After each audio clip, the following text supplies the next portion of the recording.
am Miss Davis, and I am going to be your art teacher this year, and I am so excited to start getting creative with you guys.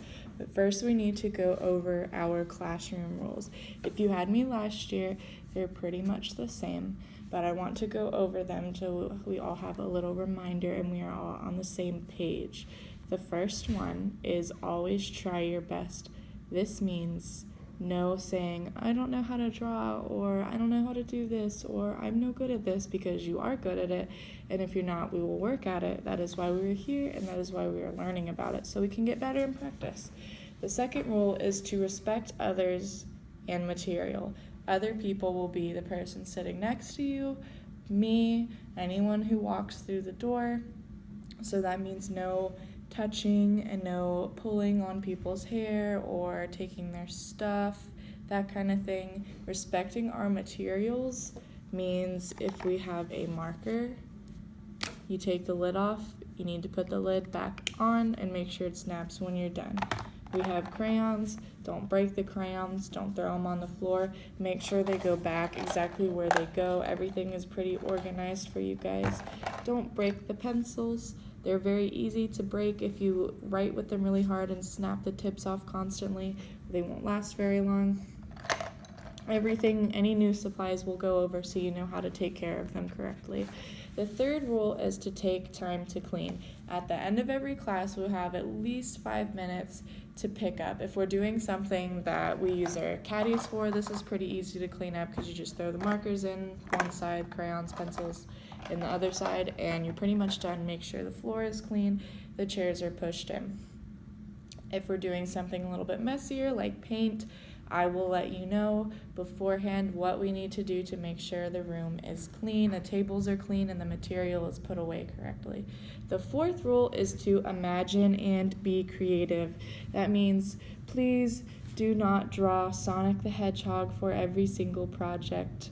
Please think out of the box, do something different. Don't do something because your neighbor is doing it. Don't copy my example every time. Think of your own thing and make it your own because you are an artist and you are creative. The next rule is to share supplies.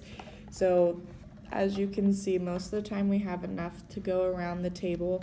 So this is Orange Table's bucket. They have 5 pencils because there should be no more than 5 people at a table. They have erasers. There's enough for everybody. Everything else, you have a pack of pencils, markers, crayons. We also have 2 extra erasers in here. So this table is set up. They have everything they will need as a table, and they will not need any more than that. They can share it. If there's something that your table does not have, I can get it for you, but like if I'm using the pink pencil and the person next to me wants a pink pencil, they need to wait for me to finish without snatching it, without raising their hand and asking for another one, because they know that I will pass it to them as soon as I am finished. The last rule is to talk quietly and to stay seated. Most of you guys probably already know our levels, voice level 1 and 0 and 2 and 3 and so on. If you are sitting at your table working, it is okay for you to talk quietly. That means to whisper, to not get above a level 1, maybe a 1.5 sometimes. I like to play music in the class, and it's also easy to tell if you're louder than the music or if you can't hear the music, then your table is probably too loud, and I will come and remind you if you are getting above what is a comfortable voice level for the art room. But of course, if I am talking, if I am at the front of the room or teaching, we should be at a 0. We should be absolutely silent. If an adult walks into the room because they need me or they need one of our friends, we should go to a 0 so we can be polite to them and respectful of their time, and they can get done whatever they need to be done. We are also going to be at a level 0 when we line up. We're going to line up at the door right here, just like we did before. If you were with me before, we'll line up, we'll stay off of the door, and we will wait quietly for our teacher, And if I am not here, or if I still have a class in here, you guys will wait outside quietly because Miss Washington is right outside. She has her class and we need to be respectful of them. And I also have here my letters. This is a thing for your entire class for behavior. We will start with 3 letters at the beginning of every art class. If we're having issues, say we come in the room and we don't sit down at our tables quietly, or we are talking in the hallway, anything like that, we will lose a letter. You do not want to lose all of the letters. If you lose all of the letters, you have an issue. If you can keep all of the letters, we might have some incentives for that. And we also will be doing Art Star again this year. And I moved our board out in the hallway. So that is where we will be putting our names for Art Star. And I still have my treasure box that we will go through. We will probably be doing some different activities as a class as rewards as well, like we did at the end of the year with the chalk last year. I've got face paint. I would like to do that again. I think that was really fun when we could all sit outside and face paint and stuff. I've got my rules over here, the same rules that I just talked about, and our consequences right here. This is the same as in your regular class. This is pretty much the same throughout the entire school. You'll get a verbal warning. That means I will come and I will tell you, hey, cut it out. You'll get a timeout that is going to be over here at this table, or any of my extra tables that I haven't put out yet that were over here and on this side of the room last year.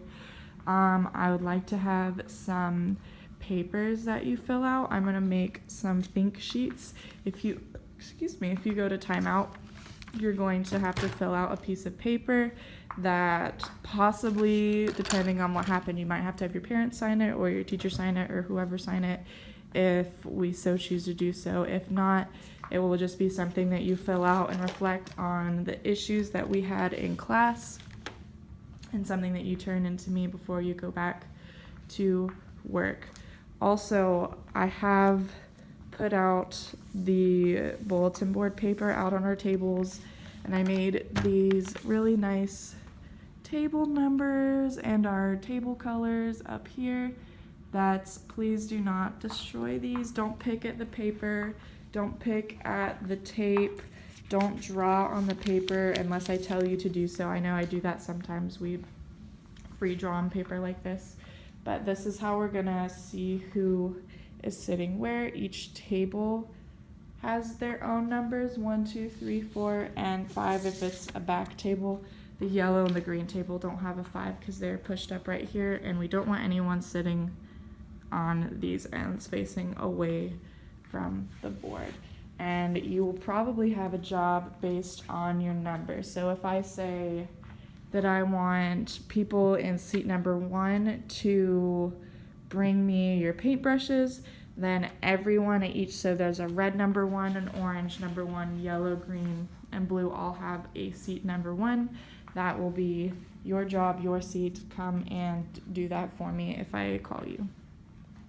I'm sure I will have many other things to tell you guys when school starts, and I'm so excited to see you guys.